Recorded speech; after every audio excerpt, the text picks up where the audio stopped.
Hello, my name is Marisol Rubio. I'm here on behalf of the San Francisco Bay Hispanic Chamber of Commerce. I'm the Director of Government Relations, and today I have the pleasure of being joined with Roxanne Garza, who is running for District 4 Board of Supervisors. Hello, Roxanne. How are you? I'm doing well. How are you, Marisol? I'm doing very well. Thank you for joining us today. I'm excited to have you here. So let's just start off very casually. I really want to give the voters a chance to know who you are and what compelled you to run for office. What made you step up to this position? Yeah, so what made me want to run is I've been working for the community my whole life. I actually started my career in philanthropy. I worked for United Way of Greater Los Angeles for a number of years, and then I worked for a nonprofit serving pregnant and parenting teens. And then I came here to the Bay Area and worked for the health department in the public health division for 14 years. And I had a non-traditional job in public health. My job was really to organize residents across the county. And so we had 6 teams of residents working on health policy issues, everywhere from transportation to environmental justice to access to health care. And I did that for another 10 years and really enjoyed lifting up resident voice, and not just lifting up their voice, but making a space for them to actually talk to their elected leaders, to talk to their government leaders who are making decisions on services. And I did that for a number of years, and we were able to really shift some things around policy and actually how services got delivered to residents. And then the opportunity came for me to run a health initiative. The California Endowment funded building healthy communities, and the West County, Richmond in particular, was one of the 14 sites in California.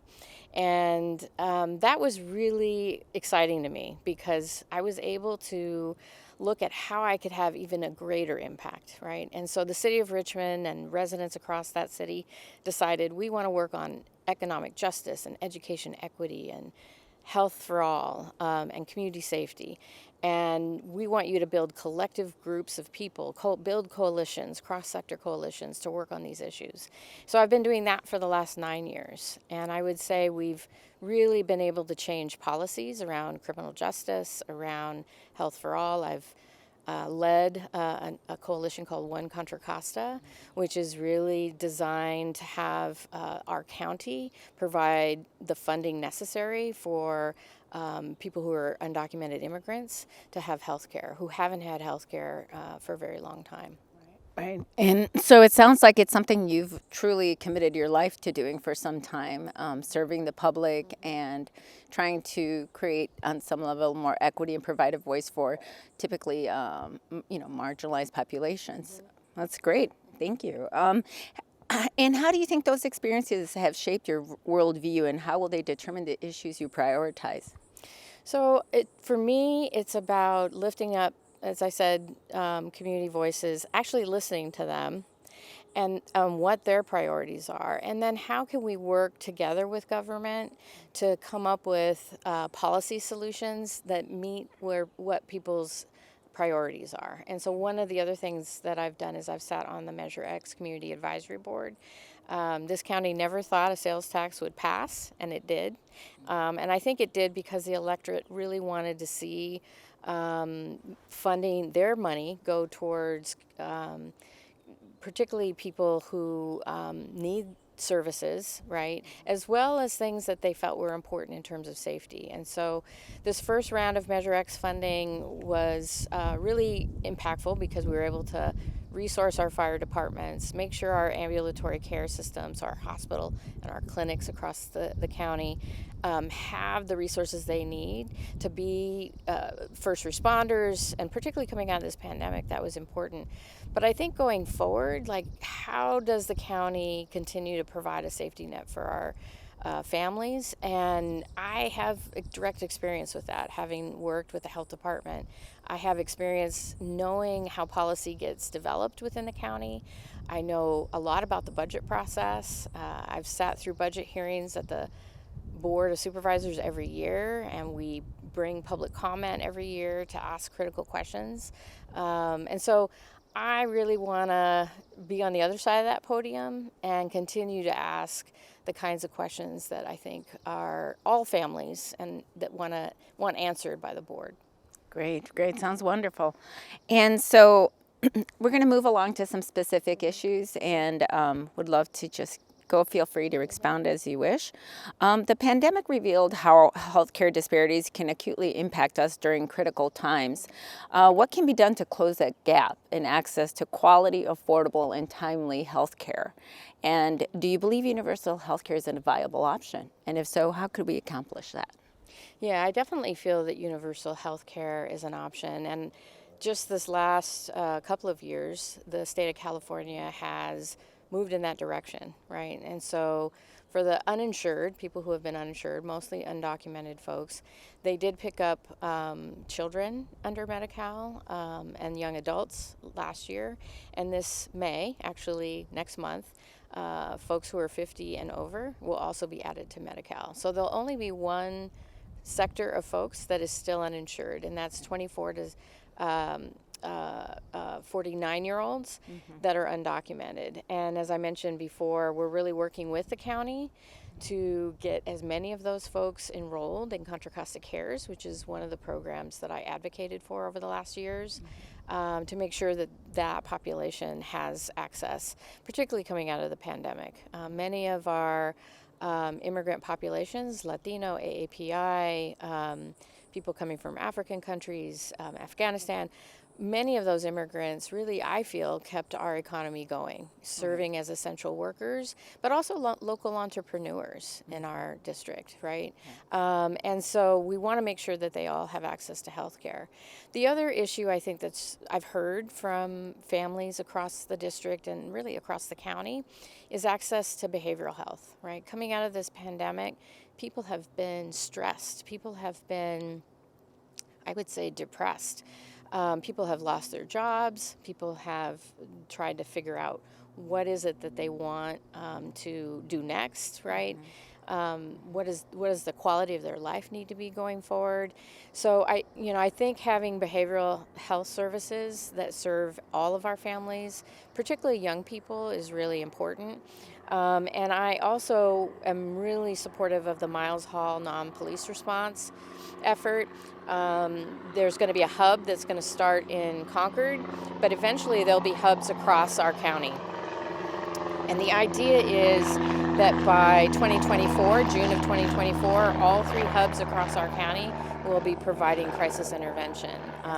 And I think for families who have members of their family that have mental health issues, this is really critical because when you're in that crisis situation with a family member, you want someone who's going to come in and actually help de-escalate the situation or help find the right help for your family member. And I actually was in the presence of the 4 moms who lost their young men to a police-involved response, and it was quite jarring for me to.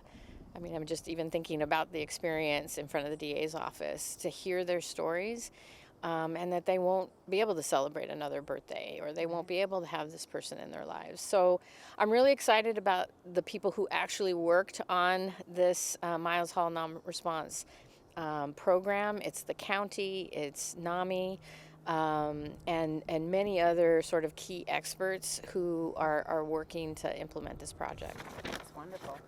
Well, and so with the Contra Costa Cares, will that address sort of some of the issues that have been happening with the Affordable Care Act in terms of timeliness, diversity of options for in terms of healthcare providers? I know that's been one of the biggest problems. Yeah, so one of the things that ACA brought to us was Covered California, but I think there's a lot that needs to be looked at in terms of the different levels of enrollment and coverage under Covered California.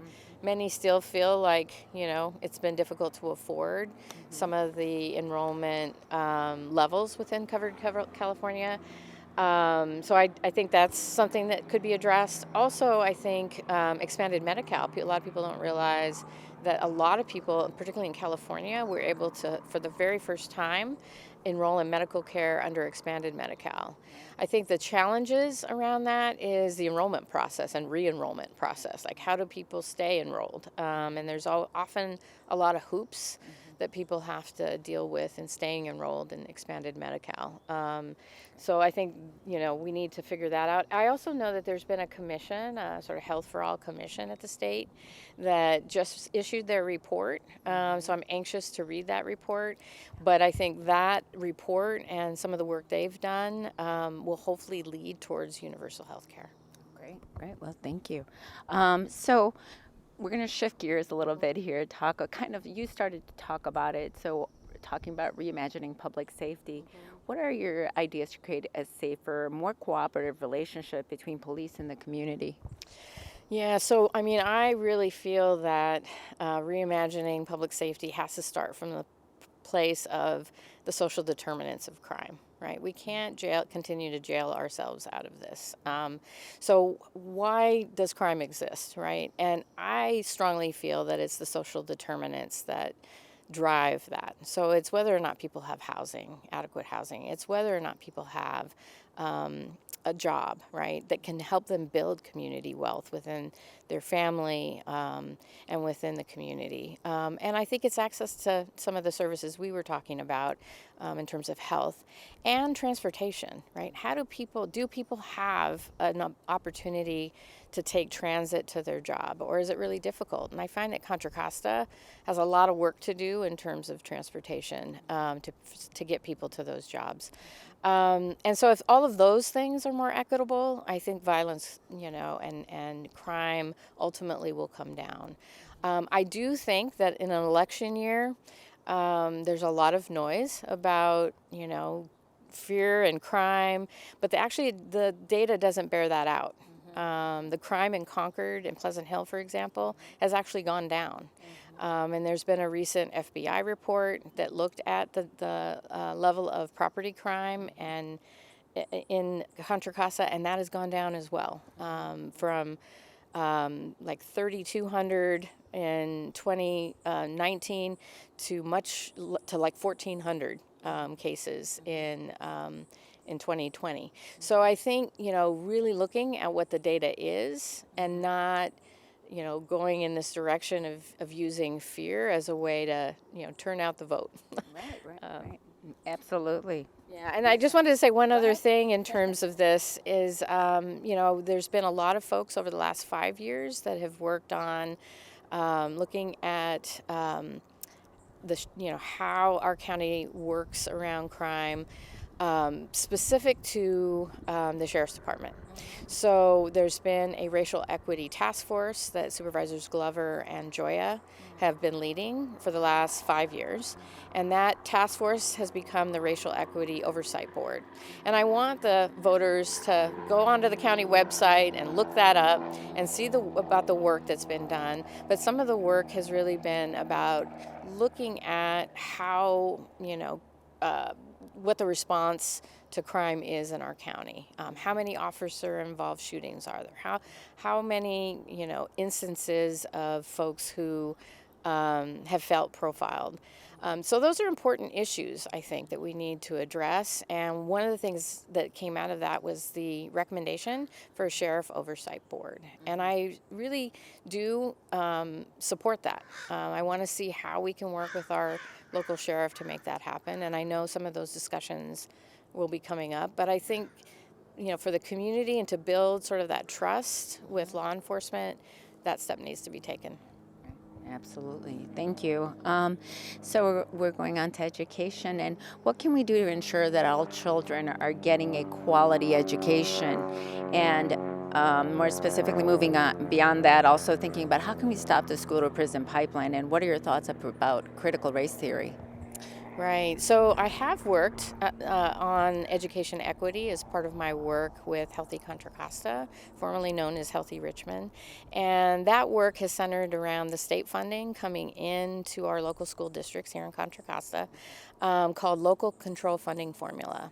And that money was really to reduce inequities for our highest need students, right? So English language learner students, low income students, foster care students who are unsheltered, and make sure that the equity gaps for those students gets closed. And as a kid who went through, school busing and a lot of other efforts, over the years since the civil rights movement, there was a lot of hope that that money would actually close those gaps. I think that some of that work has helped, but I think much more work is yet to be done.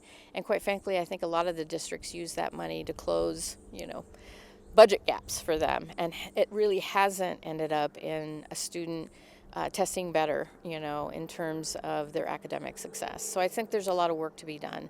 But I think, including parents and students in those solutions is critical. Having parents sit on advisory boards, having students, sit as trustees on a school board, and actually working together to address some of these equity gaps. After 2020, there was a big call for our institutions to change. And part of that was many institutions like education institutions were saying that they were going to work on equity, right? They were going to roll out an equity plan for their district. But that has to really come from the students and the parents, right? They have to be part of that process. And I also think having academies at the high schools that are profession focused. I know in some districts there's health academies and law academies and STEM academies, and those have gone a long way to help certify students before they even get to a community college level. Or if they don't want to go to college, apprenticeship programs. I've been really involved in an integration program for the workforce pipeline for health careers. Aside from communications or information communications technology, the other biggest sort of job sector is health. And so there's a lot of work we can do across the county to make sure that students get into these pipelines and get into professions that are going to help sustain their families. And that's bringing the college district together with the school district, together with potential employers, and also I would say the elected officials to make sure that we create these pipelines for our young people so that they feel like they have options. Somebody going into healthcare could either do EMT, they could be home health, they could do information and technology. There's so many different sectors that they can go into a job in just within healthcare. Wow, absolutely. And so those bridges are very important, capturing our students early on and make sure we just, perhaps out of lack of support or direction, we don't lose them along the way. Right. And the health department actually did a great job of creating a internship program, and having interns come and participate in all types of jobs in the hospital and the clinics. And so I'm really glad that the health department has done that. And they're also a partner in this EMT program with a community college to get that pipeline going. But I think the county can play a really critical role in that. Yeah, thank you. And so we're going to move on to economy a little bit. The pandemic has put a lot of economic strain on small businesses. As you know, many Latinas and other ethnic and immigrant populations make their living through small businesses. How can we abate the economic strain of inflation, the impacts of post-pandemic issues, and keep our small businesses afloat during these difficult times? Yeah, so the small businesses, I would say, were the backbone of our economy here in the county. I mean, when all of us were staying at home, trying to do DoorDash or different things, it was the small businesses that stayed afloat, right? And the workers within those small businesses. So I really want to support them. I actually have a lot of experience in working with small business organizations and Main Street initiatives to support local entrepreneurs. In some of my work in my initiative, Healthy Contra Costa, one of the things we did was look at community benefits agreements for small businesses and local entrepreneurs wanting to start businesses, to create community benefits around procurement, right? For so many small businesses or local entrepreneurs, there's so many barriers. Like they might go to their local city and be grilled on why it is they want to even start a business, right? Those barriers are artificial barriers, right? We should be figuring out what that local entrepreneur can actually contribute to the community. So I want to look at ways that we can support our small businesses around procurement, making sure that there is capital available and that we break down barriers. I know insurance is a big barrier for a lot of small businesses. And in our district, Monument Corridor is such a vibrant place, right? I mean, the number of businesses along Monument Corridor is just a beautiful thing. And so how do we support those businesses? And how do we look at Build Back Better, right? That's the phrase that everyone's using.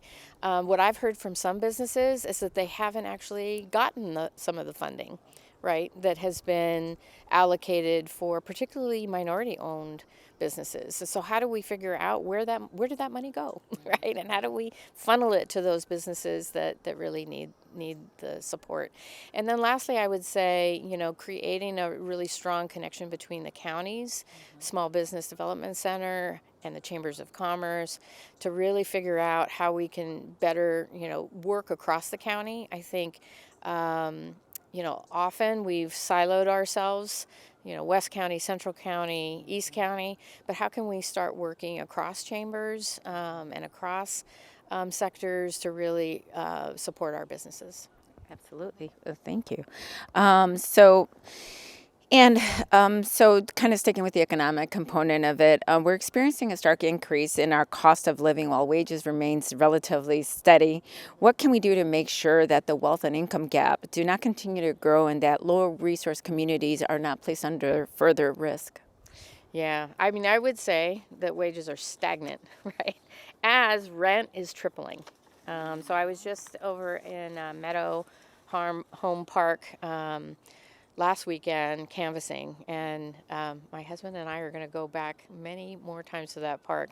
There were a lot of family parties going on, and it was, just a wonderful experience to be in the park. And we were setting up our canvassing table, and I had, our signs out, and a resident actually who was going to the party stopped his car, like just stopped it in the parking lot, got out of the car and said, "What are you going to do about the fact that my rent just tripled? What is the county going to do about that?" And we ended up talking to him for probably 15, 20 minutes. And he was so passionate about it because someone like him who is, working two jobs, his wife is working. He has an older, son that is working, still can't make it. So, I mean, I really feel like we need to figure out how to support those families and how to keep them housed. People talk a lot about folks that are unsheltered in our communities, but in order to prevent that, we need to make sure that families who are on that edge don't go over that edge. So I think one of the ways to do that is rent control. And rent control paired with anti-harassment sort of ordinances so that folks can stay housed, because we don't want to push people into those kinds of positions. Well, and in thinking about that, I mean, there's always a lot of talk. People are like, well, what about the landlords? What about the landlords if they're not getting paid? How do we address that end of the issue?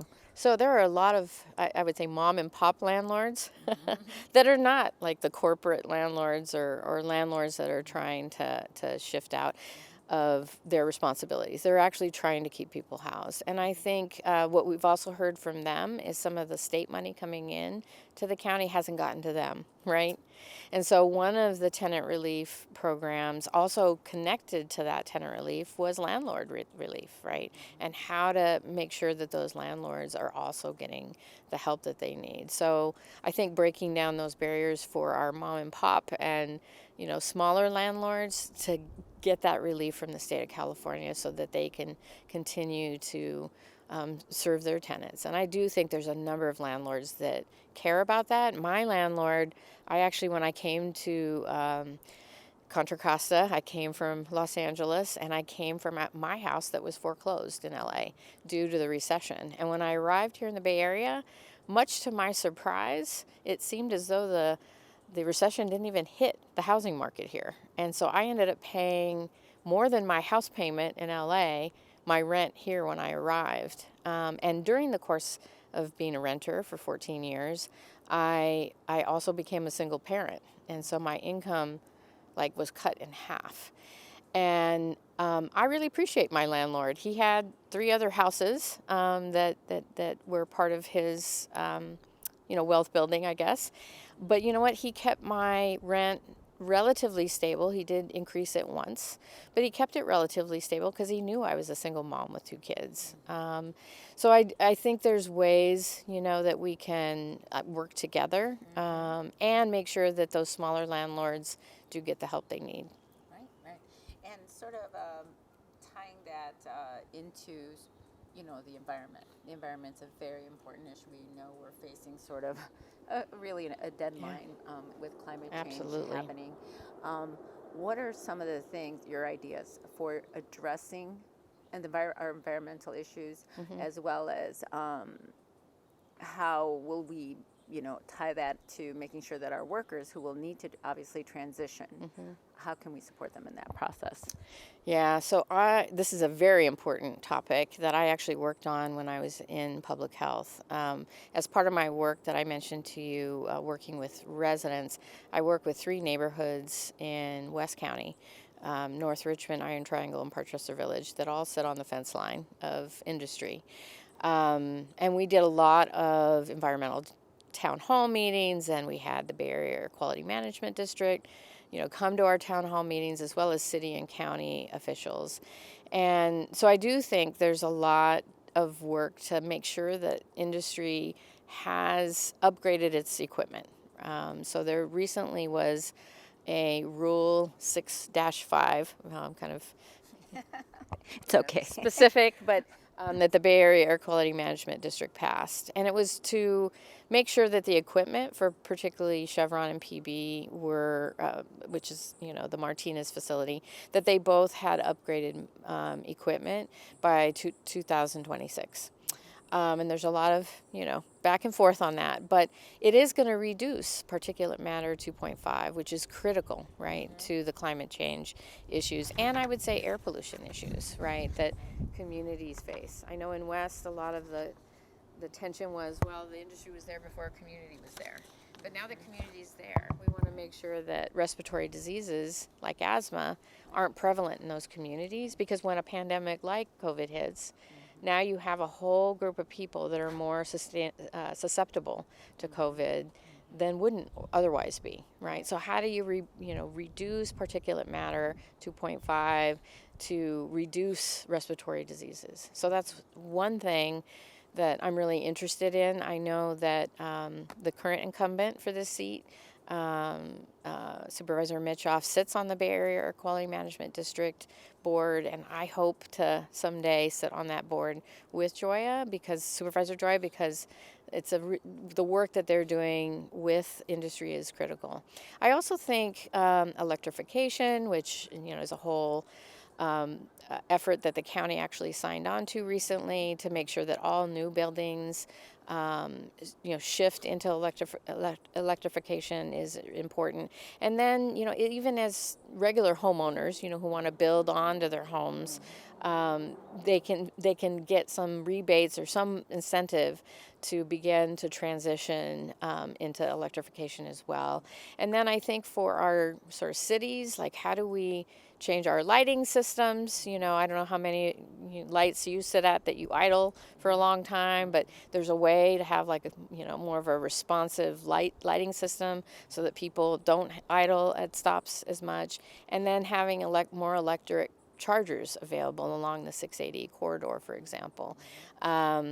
I've just recently been watching the news, and the demand for electric vehicles is skyrocketing as gas prices go up, particularly here in California. $6 $7 for some.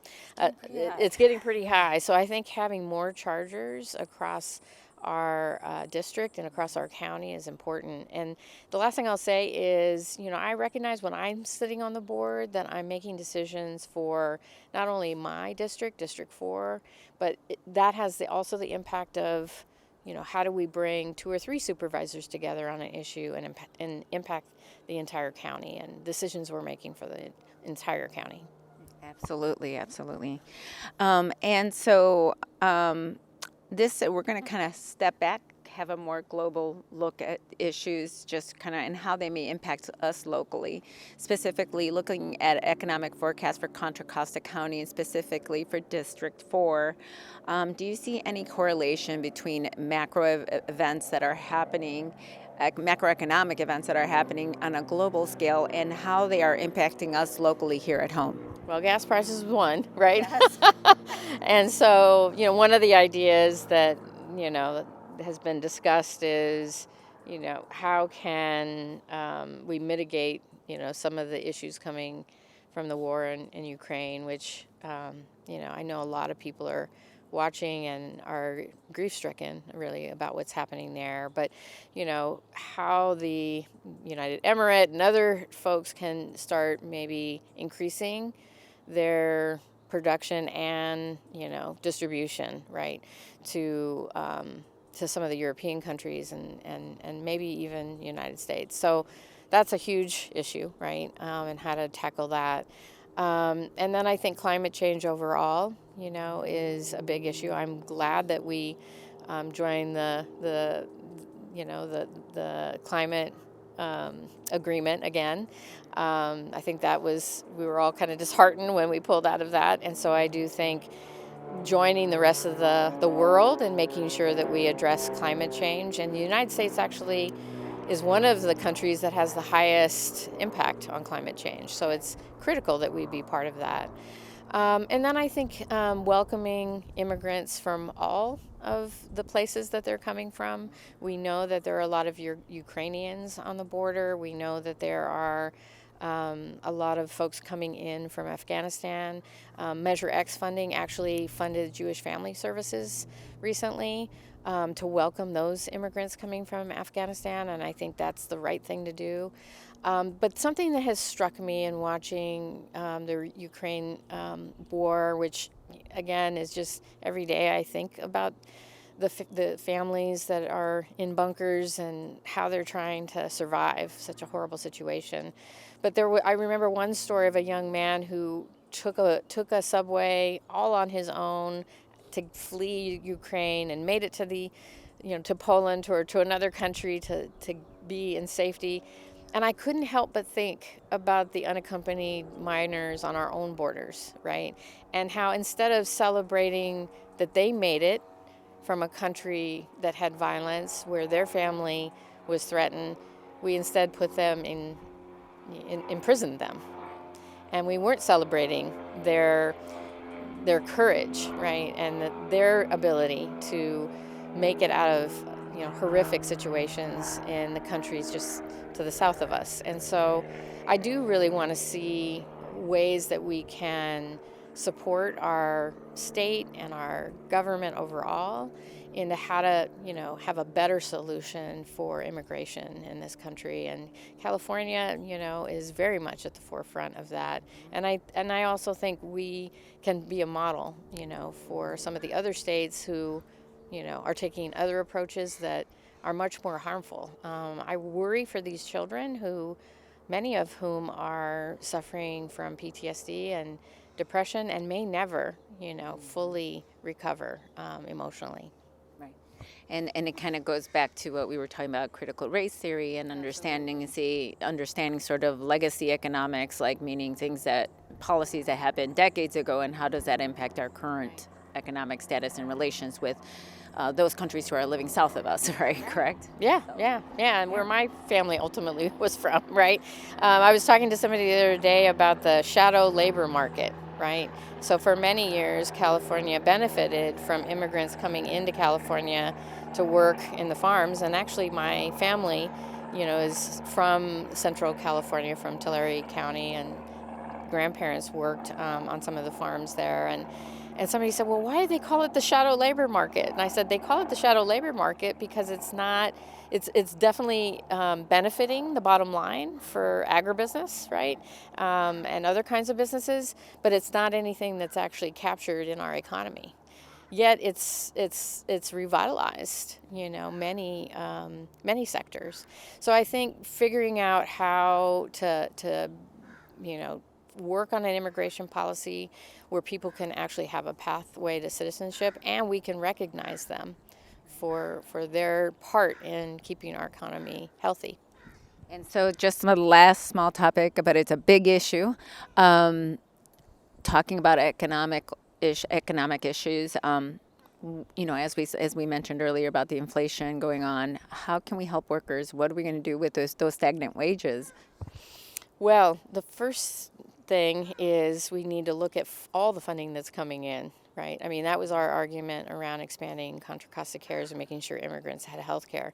That needs to be done for county workers, right? I know county workers are going to be out in force next Tuesday, really saying staff up in the counties, right? Make sure that many of our county workers who actually provide the safety net services for our families, hardworking families in Contra Costa, get the wages that they need and are competitive in their wages when you compare them to other counties in our region. We have nine counties in our region, making sure that they're competitive, because we need those staff in all the sectors of the county, whether it's employment and human services or health, which are responsible for safety net. But we also need our firefighters and public works and all the other departments that have an impact on families.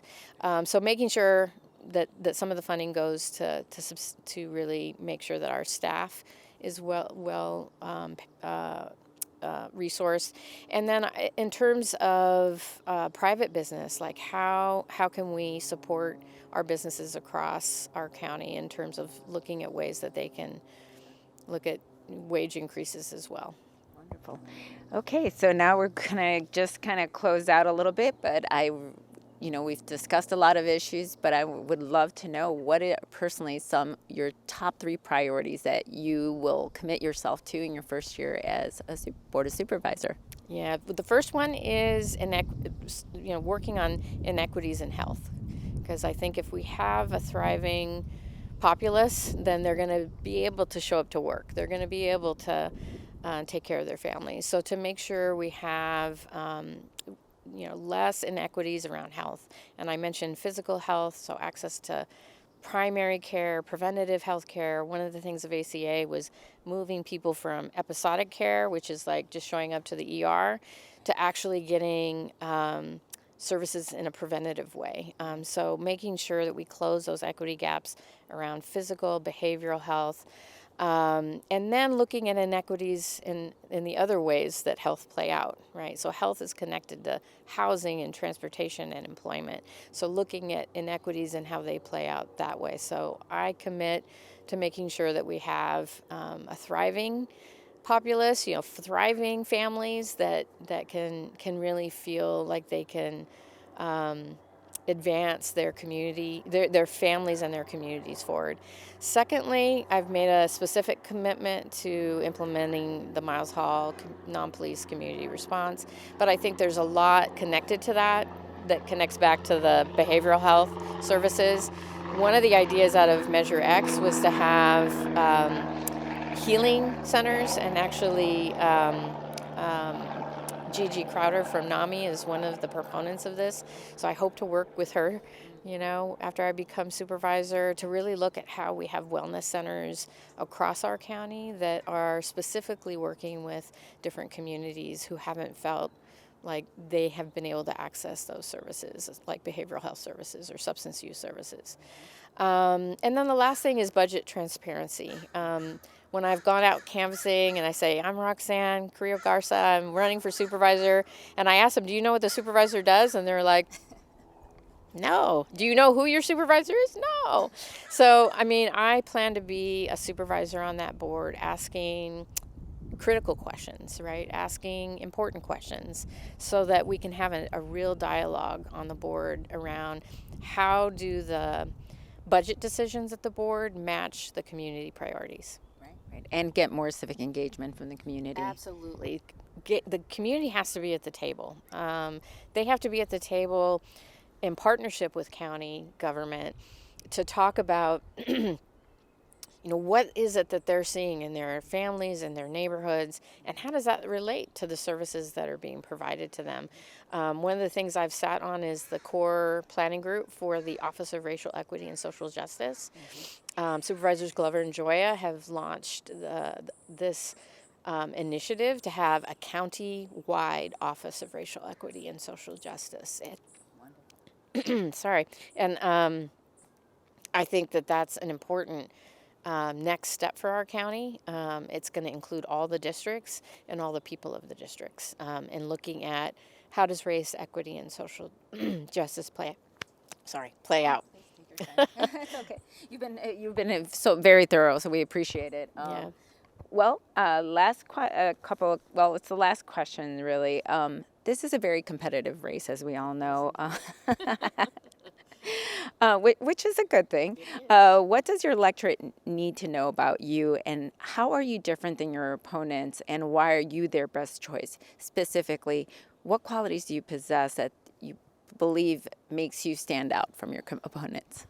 So I think what makes me stand out is actually talking to the people of my district and listening to them and following up are part of my DNA. I mean, it's part of what I've did when I worked at the health department, part of what I do now in terms of building resident power to understand how policy is made, and then supporting them at sitting at tables with people who make those decisions. So we actually are working on a project called Together Toward Health, where a group of residents collected their own data on their experience of COVID, and they're going to present to the health department next Wednesday. And so that is the kind of supervisor I will want to be. I will, host community meetings. I will open spaces for community to come and talk to me. I will go out into the community. I will be at Todos Santos Park or Pleasant Hill Music Festival or Walnut Creek. Yesterday I was out at the Broadway Plaza for Earth Day and talking to some Walnut Creek residents there, and I will be engaging with them directly. It's actually been the best part of the campaign for me has been door knocking. Going to somebody's front door and saying, I'm running for supervisor and this is who I am and what questions do you have? And for some residents, they've kept me at their door for 10 to 15 minutes, right? Because they want that sort of interaction and they want to be part of designing the solutions, and that's the type of supervisor I will be. Wonderful. Thank you so much. And so this is a very important question now for how can voters learn more about you and reach out to you if they so wish? So RoxanneGarza.org is our website, so they can reach out there, and we're really encouraging people to come out for the next 8 weeks before the primary. We are every week going out to Pleasant Hill, Clayton, Concord, Walnut Creek canvassing. So join us on the campaign trail and drop me an email. I mean, I really want to get to know the voters, get to know what issues folks care about. I've had a few people reach out to me, and I've enjoyed getting to know them and also letting them know the kind of work that I've done that connects with their issue. So I want to hear people's ideas, so feel free to reach out to me. Wonderful. Thank you so much, Roxanne, for joining us today, and best of luck in your race. And thank you, everyone, for joining us today, and have a wonderful day. Take care.